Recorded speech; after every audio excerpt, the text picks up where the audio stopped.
আল্লাহ তাআলা পবিত্র একটি শাবান মাসে আমাদেরকে শাবান মাসের শেষ পর্যায়ে রমজান মাসের শুরুতে আল্লাহ তাআলা এমন একটি বরকতময় মজলিসে আমাদেরকে আসার ও বসার তৌফিক দান করেছেন। কাউকে কিছু কথা বলার জন্য, কাউকে শুনবার জন্য আল্লাহ পাক কবুল করেছেন।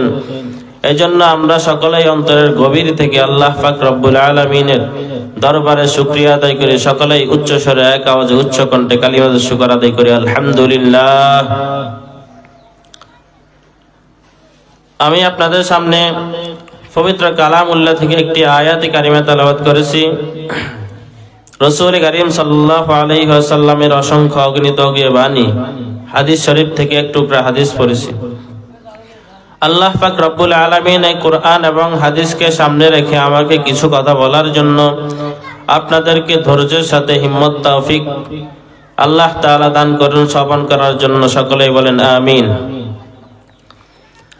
আমি যে হাদিসের অংশ পড়েছি ওই হাদিসের মধ্যে রাসূল করিম সাল্লাল্লাহু আলাইহি ওয়াসাল্লাম বলেন, قال رسول الله صلى الله عليه وسلم لا يؤمن أحدكم حتى أكون أحب إليه لا يؤمن أحدكم حتى أكون أحب إليه من والده وولده والناس أجمعين।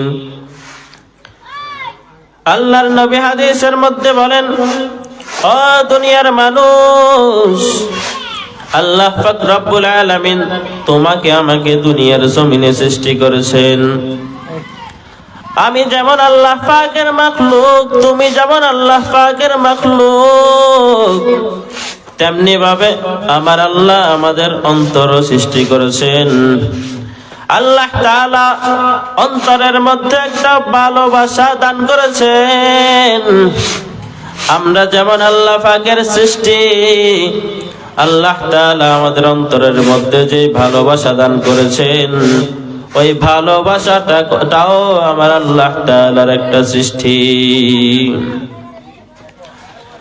আল্লাহর নবী বলেন, রে উম্মতের দল, আল্লাহ পাক যে তোমার আমার অন্তরের মধ্যে ভালোবাসা দান করেছেন, এই ভালোবাসার পাওয়ারটুকু কেমন জানো? আল্লাহর নবী অন্য একটি হাদিসের মধ্যে ইরশাদ করেন, আল্লাহ পাক হাদিসে কুদসির মধ্যে জানাইয়া দেয়, আল্লাহ পাক বলেন, ইন্নাল্লাহা ইনদাহু মিয়াতু রাহমাতিন ফাতাকাসসামা রাহমাতান